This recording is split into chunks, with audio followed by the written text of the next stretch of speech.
the early 20th century, here in Italy, a strange movement developed called Futurism. Now, to sort of summarise it briefly, it was first of all created by artists, but if you look at the Futurist Manifesto of 1909, it quickly grew to challenge all aspects of culture, particularly anything considered to be traditional.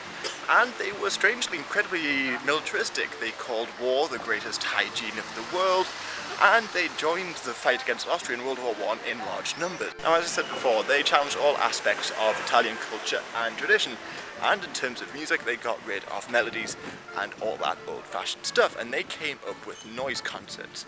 Now, these were probably the first ever experimental music concerts in the world, and you can find clips of this music online, but think sort of smashing the piano, making weird noises whilst the singer's making weird noises, and also to some extent they pioneered electronic music, and all of this was supposed to fit in with their manifesto because it sounded sort of industrial and fast. Now, I won't go into detail about about their views on architecture, painting and all that stuff, but one thing I found particularly interesting is their new concepts of how food should be eaten, and in particular what food should be eaten.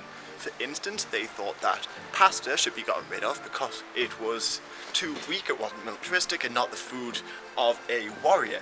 But they also thought that the whole dining experience needed to be greatly revolutionized. So they got rid of old concepts like the fact meals came in courses and knives and forks as well. So food came out in small mouth-sized pieces which they would eat with their hands. However, some food was prepared just to be looked at throughout the dinner.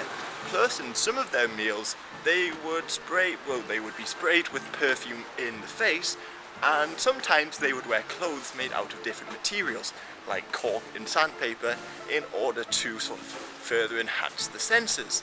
Plus, they also had very strange names for their meals, like divorced eggs and diabolical roses, and they prepared food in very modern ways, using things like UV lamps and electrolyzers.